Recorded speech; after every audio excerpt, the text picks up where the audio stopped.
Hello, I'm Will. Welcome to ResearchPod. Professional dance takes a mastery of movement, physicality, and control of form.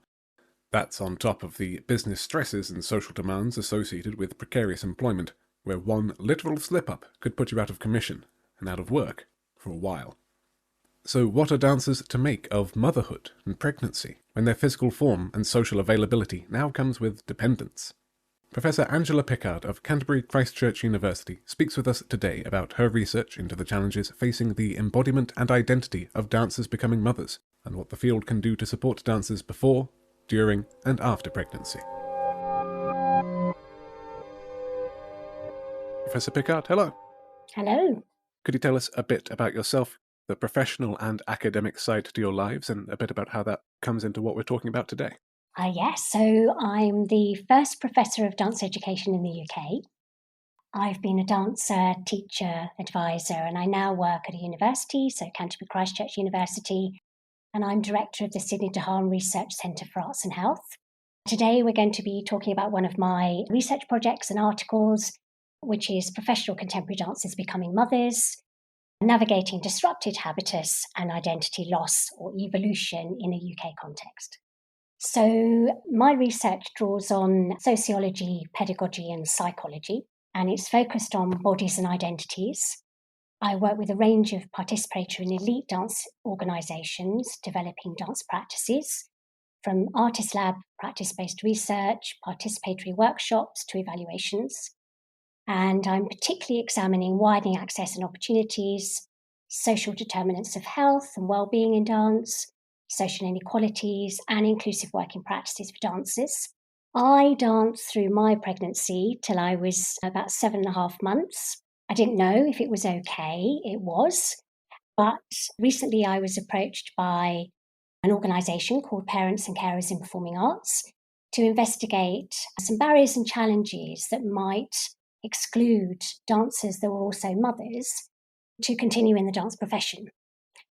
So dancers often commit to becoming a professional dancer from a young age and engaging years of training to become a professional dancer.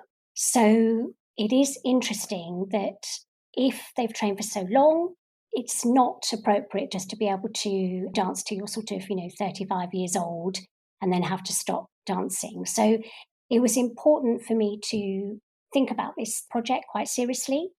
And due to COVID, there's also been a decline in the dance workforce. So in 2020, we had 21,300 people identifying as dancers or choreographers in the UK. In 2021, that went down to 17,100. In 2022, 10,400. And the 2023 number is down to 9,100. So there seems to be a real talent loss in the industry. It seems to be the right time and space in history to start thinking what excluding factors might there be, given that the majority of the workforce identity in dance is women, and they're under 34 years old without caring responsibilities. So it implies that dancers who do have caring responsibilities have to leave the profession. So this is what started me thinking in this area, really. At the time when I was pregnant, I was still dancing and teaching, and I had what's called a portfolio career. So some dancing, some making, some teaching, some research. I carried on doing all of those things when I was pregnant without anyone sort of questioning or kind of thinking about that. My midwife just sort of said, yeah, exercise is a really good thing.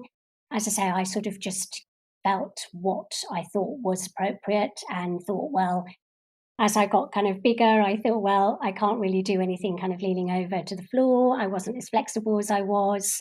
So I couldn't do some of the choreography, but I carried on doing what I could do. But as I say, everything was great, but I didn't know if it was. It was all just a case of kind of taking care of myself and just thinking this must be okay. 16 years later, we're still in that position. We don't have any knowledge across the sector, really, of what's safe in pregnancy and what's not. So I think that's a bit telling, really. Now, what makes being a professional dancer a career unlike any other, or any similarities that it shares, kind of to look at it from an arts sector perspective, and then what past research either identifies as kind of the key features of dancing professions in terms of longevity and health, and then we can get into what this paper adds to that knowledge. Dancers often commit to becoming a professional dancer from a young age and engage in years of training to become a professional dancer.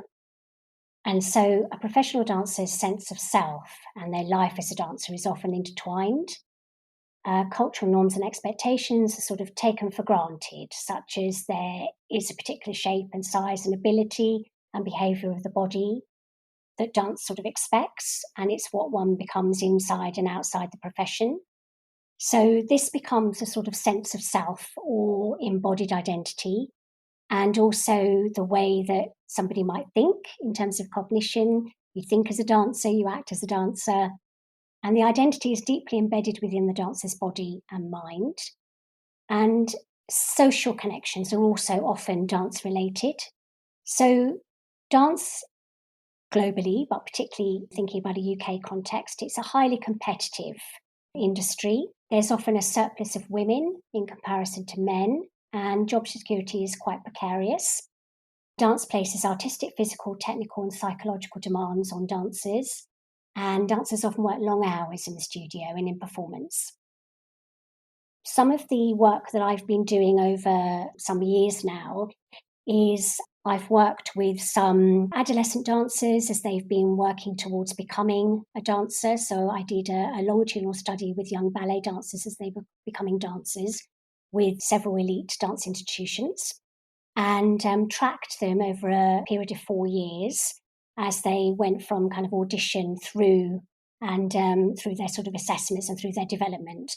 And this is where, quite early on, young dancers are sort of taught to develop a sort of notion of good pain, bad pain, start to sort of suppress some of the need to sort of dance through pain and discomfort in order to succeed and take dance a little bit more seriously. So this is part of the sort of identity development, really. That was some of the early work that I did.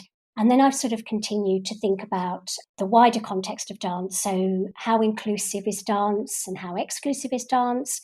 Thinking about world-leading dance and participatory dance. And so all of those sorts of works that I've done have sort of contributed to this, which is really a wider conversation about equality, diversity and inclusion. Yeah, the pain management that you've mentioned there from a young age, I think leads into a lot of discussions around maternity and pregnancy and managing, perceived expectations and one's own body as well. So to start off with the physical sense of dancing and pregnancy, what you've mentioned as embodiment and habitus before, we could start off with those terms and then get into what the physical experience of being a dancer who is also pregnant and kind of the changes that come with that to bring about in a bodily sense before we get to the identity part. So I've mentioned before how dance is very much an identity, so in body and mind, in action, in things and minds. So embodiment itself can be defined as the bringing together of body and mind, and the mode in which human beings practically and holistically engage with and navigate, interpret social and cultural experiences. It is perception, memory, history, culture, and identity, and it is through the body that understanding and meaning of the self and others is developed. So dance has experienced the world somatically, so through the body, and build embodied knowledge within a holistic body. So physical lived experience and identity are intertwined in the body and movement, and there is no separation between body and mind. So the mind is the reflection of action of the body. So for the dancer, transactions in the world and connectedness to others are narrated through, in and with and by the body or somatic knowledge. So what is perceived is determined by what we do. And the inquired embodied knowledge or habitus, according to the philosopher Pierre Bourdieu, places dancers in a position of power and security within the dance world. When I talk about habitus, I'm talking about as dancers engage in dance training, they're building knowledge, skills, and understanding of dance. And this builds social and physical capital. And in doing so, they build their habitus. So habitus can be thought of as habits, really, ingrained habits. So the habitus is a term used by Pierre Bourdieu to describe how a social world is inscribed on the body as an acquired set of dispositions, beliefs, and habits in things and in minds that cultivate particular behaviours and become ingrained. So the habitus shapes a body and a person or player's attitudes and actions as bodily belief and an understanding rules of the game, and its practice as a sort of logic of practice, thereby producing and reproducing the habitus as taken for granted cultural norms, values, and expectations. So the habitus is inseparable from the field in which it happens, so the social arena, which has a structured system of social positions, and within the field, the players compete for resources and power by drawing on their capital. And the body is a core part of the dancer's habitus, and the way people treat their bodies reveals the deepest dispositions of the habitus. So in the dance sense, that would be employment prospects, continuing to tour, that kind of thing. Exactly, yeah. So the dance career is a precarious career, but that's accepted as you need to build your capital in order to compete. And it's kind of the fittest survive, if you like. Yeah, not everyone goes straight to Strictly. No.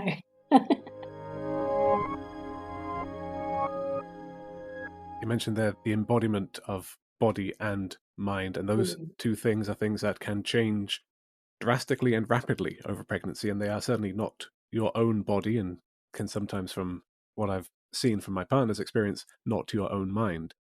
So to pick apart some of the experience and the shift internally for any individual dancer, is there any anecdotal data from your surveys and investigations that we can kind of bring into the discussion now, or shall we talk about things in broad strokes before we get to the hard data?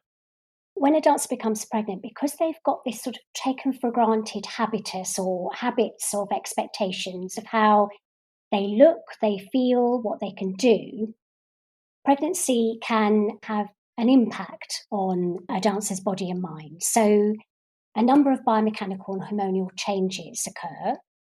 First of all, they can impact the spine, stability, balance, coordination, control, use of the pelvis and abdominals, and posture or gait patterns.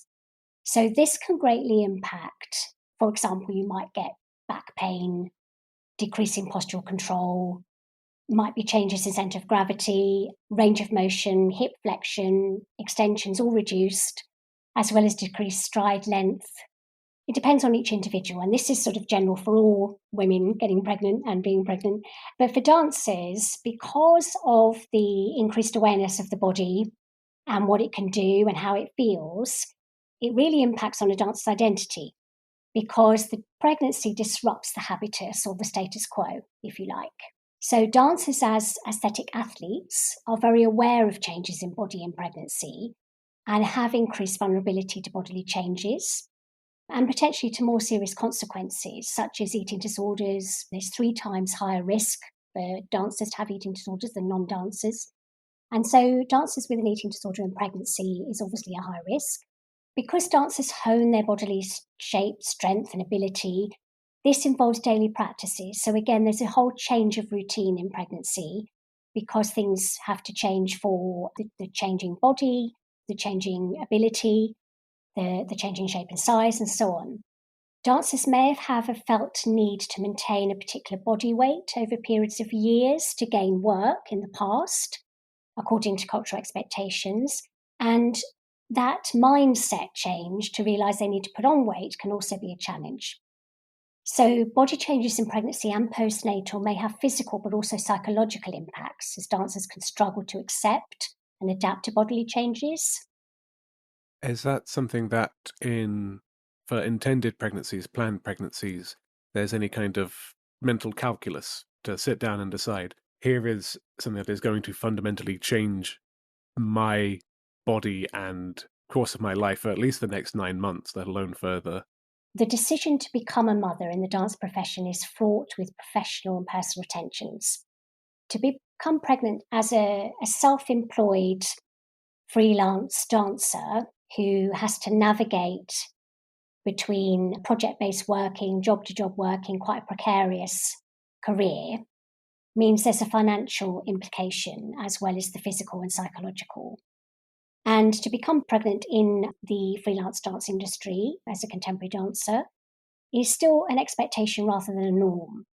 So the mental calculus of risk for a dancer planning a pregnancy is that they would need to be supported to maintain a link with their dance network and have a supportive family network or partner. Dancers realise that the industry is not as inclusive as it could be, so they may also choose to leave the profession to become a mother and perhaps to plan to return later or diversify their career. So the study that I wrote about in this article was around 30 dancers that I interviewed that were all mothers, and they had varying ages of children at the time. But as I say, the work I did with the 30 dancers, there were lots of tensions that came through that work where there were challenges for dancers to return to work. Either they returned to work too early, postpartum, or they didn't feel that they could return to work, and some of them were making decisions to have more time out or to leave the profession or diversify their career. So it can be a very challenging time. Now, that study's developed now. I've got over 100 dancers in that study now. So there's a lot more coming through. And similarly, dancers are also feeling tension because there are some supportive choreographers companies in the industry, but there are also some expectations that if you're going to be a mother, then you leave the profession. So that can be a challenge. But in cases of unintended pregnancy and kind of the possible shock to not just your sense of self, but also all of the financial and physical stuff that comes with that without having had the time to think it through and come up with a plan, how much does your data reflect some of those circumstances? If a pregnancy is unplanned, this can cause more vulnerability and risk for a dancer because, again, if they're navigating the industry as a freelancer or a self-employed dancer, which the majority of the contemporary dancers in the study were, then, as I say, short-term contracts, their livelihoods depend on their physicality, taken for granted abilities of the body. Some dancers may have portfolio careers, so work outside the arts too. But the contemporary dance landscape is complex, including sort of large companies, smaller groups, some wholly dependent on public or private financial support. So it can be very challenging for a dancer if they haven't planned, how they're going to manage physically, psychologically, and financially. So there would be more implications in terms of vulnerabilities, I would suggest. And you've mentioned the identity, the habitus through all of this, the psyche and selfhood angle. Is there anything equivalent in a dancer's career or in a dancer's life that would be on the same level as pregnancy and kind of starting a family to have that same shock? If there's anything that would like maybe build up experience or resilience or some of those networks that you've mentioned to kind of support people through that change? Yes, so when a dancer is pregnant or had a baby and is at home looking after a baby soon after having a baby, so in that postpartum period, they can experience a considerable loss of identity as well as the social community because quite often, because the dancer's world is within dance, inside and outside the studio, usually all their friends are dancers too, or within the dance industry or certainly the arts industry, they can feel as though there's a real severing of a social community. So this disruption to the known habitus, if you like, and consequently the transition is an example of what I'd call fractured identities. And it does have some similarities to the psychological impact of coping with a long-term injury, for example, or long-term illness or aging or retirement. So if a dancer's injured, again, there's a fractured identity because they're not able to do the thing they love. They have to be out for quite a while, and it's similar, to that period of time away from what they love. So all of this is not to say that having a baby does not bring positive feelings, because, there are lots of positive feelings and wonderful things about pregnancy and having babies. But in terms of a dancer and a dance career, there's a high currency loss for a professional self-employed dancer. And I just thought that was sort of a really interesting way to think about this in the study. Well, to look at the study in some more detail, you've mentioned the initial batch of 30 participants, now up to 100. Can we go over some of the scope? This research, it contributes to existing conversations that use Pierre Bourdieu's conceptual framework. to make greater sense of the social world of dance. It contributes to social determinants of health and health inequalities, and to a wider conversation about inclusion, diversity, thinking about more inclusive working methods, really. So the findings are particularly around body and identity and the physical, psychological, social implications that dancers experience because of this disrupted habitus, where that taken for grantedness has been severed, if you like. So there are some feelings of failure that are coming out from the data that dancers experience, because after years of being sort of disciplined about their size, shape and ability, and again, sort of taking that for granted, having a regular routine of daily class, regular gym sessions and so on, creative opportunities, performance opportunities, all of that is on pause while they transition between being a dancer to being a mum. And that managing of the tension between those two roles and the evolution of that is quite telling. So there's a quotation from one of the dancers, Anna, which is quite significant here. And I should say that Anna is a pseudonym, where she speaks about feeling out of sync, like a fish out of water or drowning. So she says, none of us know what to expect when you're pregnant or have a child, but I feel it's a bit harder for dancers. We are used to being in complete control of our bodies, but when I was pregnant and a new parent, I felt a complete loss. I lost my body, my ability, my identity as a dancer, my community, and sense of belonging. I was like a fish out of water or drowning. And I think that's quite a telling example where, again, it's quite a holistic loss.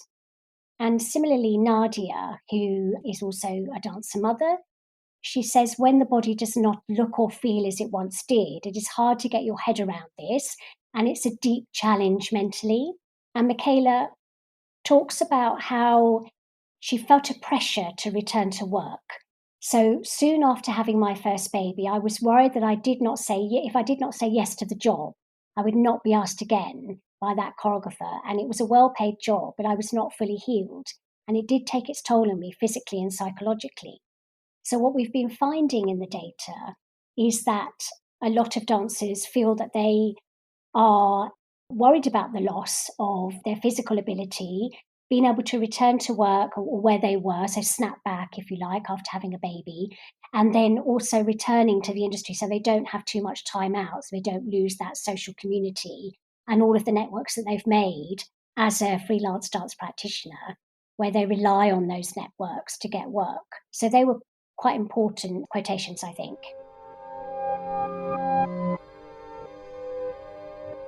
There must be a coexistence between being a dancer and being a mum, but to change that title to being mum, capital M, that becomes, the name tag that you wear. Is there a tension there that can be resolved, or one uplift the other? Yes, so there was some positive data, absolutely. Dancers can transition and manage both roles, so it is possible to do that. It does take some support from family or partners or networks, but it is possible. And we know as parents, then, the children become the most important aspect of life, but it is possible to balance that dance career as well. So there is a joy in what bodies can do after having a baby. So there was quite a lot of data where dancers shared that they were able to express more in their performances because they valued what their body had managed to do in terms of carrying a baby and having a baby. And so that expression on the stage or in the theatre or in the studio was much more readily available to them. So they talked about a grown confidence in becoming a mother because of becoming a mother. They also reported the joy that when they did have that time in the studio or working towards a performance or performing, they valued that as their sort of own time where they could find themselves again and enrich that experience through this new way of expressing. That was really lovely. And they talked about that in terms of a sort of evolution of identity or capital gain, if you like. So there really are positives as well as, those more kind of negative aspects. So the positivity of realizing what the body can do, which is amazing, and a new grown capital gain, if you like. Was there any consensus about what would be the ideal outcome post-pregnancy, post-childbirth of, if it's not returning to how things were, then a new status quo as a new mother, as a mother of a young child after however long a period of time. If there is any agreement on what comes next, what does that look like, and how can people find what they need to get there? I think the study has shown that we do need to raise awareness and need much more knowledge in the dance sector Mhm. of what to expect in pregnancy and knowledge of what movement is safe and appropriate for dancers in pregnancy and postpartum. So during the first year or 18 months after giving birth, dancers do need support to rehabilitate their bodies. It is okay to do exercise during pregnancy and postpartum and to start doing exercises to begin to rehabilitate the body. But this needs to be done carefully, and there needs to be much more knowledge around that, what is safe and what's appropriate, and how you can progress in stages through that first year. There were some great examples of support for dancers in pregnancy and returning to work. So that was through particular choreographers and companies that the dancers talked about that were really supportive in terms of offering flexible working methods and encouraging dancers to come back into the studio just to observe initially as they sort of weaned back into the workplace. And I'm working with the organisation Parents and Carers in Performing Arts, or PIPA. We're now working with 32 dance organisations to develop inclusive working practices for parents and carers in dance. There are some particular recommendations that have been based on the research findings. So there's things like this sort of increased awareness, but also resources and support. So to support the sort of championing of opening conversations about parenting and caring responsibilities in dance and about the barriers and challenges faced by dancers, and to work towards normalising pregnancy and caring responsibilities, perhaps with greater visibility of dancers that are pregnant, having much more visibility in terms of marketing material, but also maybe on stage as well, and creating that sort of sectorial and peer support. So perhaps with dance charities, networks, available resources. So for example, Dance Mama is a good example of that.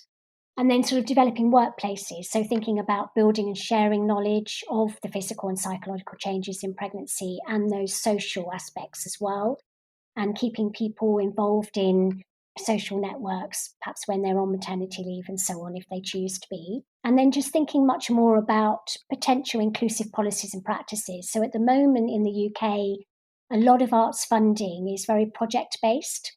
So there's sort of, a 6-week time scale to develop research and development for a project, for a performance. And that often means kind of long hours in the studio.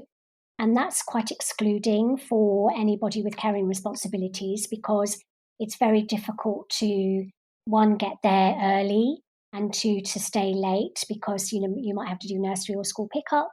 You might have, other challenges in your home life that you need to attend to, as well as the studio work. So to have more flexible working methods with shorter working days, perhaps over a longer period of time, would be really helpful. And that's the sort of thing that we're looking at now with these dance organisations to see what's possible. Job shares, things like this would be really helpful. And then campaigning really for better parental support for freelancers, including shared parental and paternity leave maybe, thinking much more about affordable and flexible childcare options, and developing more evidence-based guidance. So perhaps working with midwives and so on to really come up with maybe infographics or posters about what's safe during pregnancy. There is some guidance, but it's not really for anyone who is serious about sort of, exercising in terms of, dance or other athletes. So I think they're really important implications of the study. Do you think there is something that could be drawn out and formalized for parenting as a whole, or any wider resources from parenting that could be brought into what it is that you're doing? Absolutely. So I think in some degree, this study does relate to all women becoming mothers and actually those who are fostering or adopting as well, because Mm. there is a disrupted identity and a transition happening when one moves from not being a mother to being a mother. And this article would also appeal to others working in the creative industries, such as theatre or athletes involved in aesthetic sports, such as swimming, skating, gymnastics. There's a relevance and similarity in this study to that experienced in other countries and areas as well, But we can also learn from other countries. So I'm also working with some other colleagues in Nordic countries, in Portugal, Canada, and the US. And we're just starting to sort of share the guidance that exists for dancers and other arts professionals, and thinking about what is available in other countries in terms of inclusive working methods, flexible working methods, and just to begin to learn from each other, really. So in some of the Nordic countries, for example, it's very normalised to have children and babies around in the studio when dancers are dancing and researching, developing work. When choreographers are making practice, it's very normalised to have families involved in those contexts. Whereas in the UK, it's less common and can be very challenging. So those sorts of things can be thought through to see what might be learned from those sort of examples. Well, I think, as I've said before, any person who is going to be engaging in a parenting role could just find this quite comforting to realise that there will be a sort of disruption of identity and a disruption of what was the normal, as you transition into a new role. So that's the first thing. I think, that would be really helpful. As mentioned before, I think anyone across the arts sector or any athlete in development from aesthetic sports and so on, but generally the dance sector, really, from those in training who are planning a career in dance to those in leadership and positions of power. Mm-hmm. I think everyone needs to know about potential barriers and challenges, but also, joy and potential. So I think also, the capital gain that's going to be around being a parent or a carer for a young person, as well as perhaps some of these things that need to be navigated or planned.